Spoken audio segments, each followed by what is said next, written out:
വർദ്ധിച്ചു വരുന്ന വന്യമൃഗശല്യം തടയുവാനായി നിയമനിർമ്മാണം നടത്തുകയും പ്രാദേശിക ഭരണകൂടങ്ങളിൽ വരെ പരാതി സെല്ലുകൾ രൂപീകരിച്ച പ്രതിരോധ പ്രവർത്തനങ്ങൾ ഊർജിതമാക്കുമ്പോഴും മലയോര മേഖലയിൽ ഓരോ ദിവസവും വന്യമൃഗശല്യം വർദ്ധിക്കുകയാണ്. കോട്ടയം, ഇടുക്കി ജില്ലകളുടെ വന അതിർത്തി മേഖലകളായ കോഴിത്തോട്, മുണ്ടക്കയം, കൊക്കിയാർ, കൂട്ടിക്കൽ പഞ്ചായത്തുകളിൽ ഓരോ ദിവസവും വന്യമൃഗശല്യം വർദ്ധിച്ചു വരികയാണ്. കാട്ടാനയും കാട്ടുപന്നിയും ജനവാസ മേഖലയിൽ കർഷകരുടെ കൃഷികൾ വ്യാപകമായാണ് നശിപ്പിക്കുന്നത്. പെരുവന്താനം പഞ്ചായത്തിൽ 6 മാസത്തിനിടെ 2 മനുഷ്യജീവനുകളാണ് കാട്ടാനയുടെ ആക്രമണത്തിൽ പൊലിഞ്ഞത്. ജനനിബിഡമായ മേഖലയിൽ പോലും കാട്ടുപന്നി ശല്യം അതിരൂക്ഷമാണ്.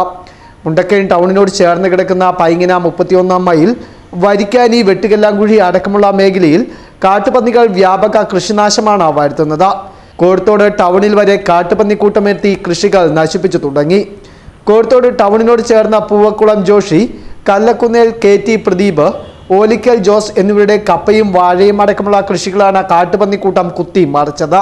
ഈ വാഴകളായി ഈ പ്രദേശത്തെ വാഴകളൊക്കെ ഇത് തൊട്ടപ്പുറത്തോ അതെ അവിടെ കപ്പ നിൽപ്പുണ്ട്. ഇവിടെ എല്ലാം ഈ പ്രദേശം മൊത്തം നശിപ്പിക്കാനുള്ള തയ്യാറെടുപ്പിൽ അവന്മാർ വന്നേക്കുന്നത്. വരുന്നത് 10-20 പന്നി ഒരുമിച്ചാണ് വരുന്നത്. ഇതിനെ പഞ്ചായത്ത് ഇടപെട്ടോ എന്തെങ്കിലും കാണിച്ചതിനെ കൊന്നു കളഞ്ഞില്ലെങ്കിൽ ഈ പ്രദേശത്തെ കർഷകരെ വളരെ ദുരിതത്തിലാകും. ഇതിന് ശാശ്വതമായ പരിഹാരം കണ്ടെത്തിയേ പറ്റൂ. അല്ലെങ്കിൽ അടുത്ത നടപടി എന്ത് ചെയ്യണം നിങ്ങൾ തന്നെ തീരുമാനിക്കുക. അല്ലെങ്കിൽ നിങ്ങളൊരു പരിഹാര മാർഗം പറഞ്ഞു ഞങ്ങൾക്ക് ഈ പന്നികളെ എങ്ങനെ നിയന്ത്രിക്കാം, ഇവിടെ വരുന്നതിനെ എങ്ങനെ ഓടിക്കാം. ഒരു അറ്റാക്ക് ചെയ്യാൻ പറ്റുന്ന പന്നിയുടെ അടുത്തുമ്പോൾ കമ്പം കരയായിട്ട് കർഷകൻ നിന്നാൽ അവനെ അത് ഉപദ്രവിച്ച് അവൻ്റെ ജീവന് അപകടമാണ് ഉണ്ടാകാൻ ചാൻസ് ഉള്ളത്. അതിനാൽ ഇതിനെ എങ്ങനെ പ്രതിരോധിക്കണമെന്ന് നിങ്ങൾ പറഞ്ഞതാണ്. അതല്ലെങ്കിൽ ഇതാണ് ഞങ്ങളുടെ വിഷമമാണത്. കഴിഞ്ഞ ദിവസങ്ങളിൽ പൂവക്കുളം പോൾ, ചാത്തനാട്ട് റെനി മാത്യു, ചരിവുപറമ്പിൽ അച്ഛൻ കുഞ്ഞ്, പൂവക്കുളം ജോൺസൺ എന്നിവരുടെ കപ്പയും മറ്റ് കൃഷികളും കാട്ടുപന്നിക്കൂട്ടം നശിപ്പിച്ചിരുന്നു. വന്യമൃഗശല്യം പരിഹരിക്കുവാനായി പഞ്ചായത്തുകൾ തോറും വനംവകുപ്പ് ഉദ്യോഗസ്ഥരെ ഉൾപ്പെടുത്തി ഹെൽപ്പ് ഡെസ്ക് പ്രവർത്തിക്കുന്നുണ്ടെങ്കിലും പരാതി സ്വീകരിക്കുന്നതല്ലാതെ തുടർ നടപടികൾ ഒന്നും ഉണ്ടാകുന്നില്ലെന്ന് നാട്ടുകാർ കുറ്റപ്പെടുത്തുന്നു.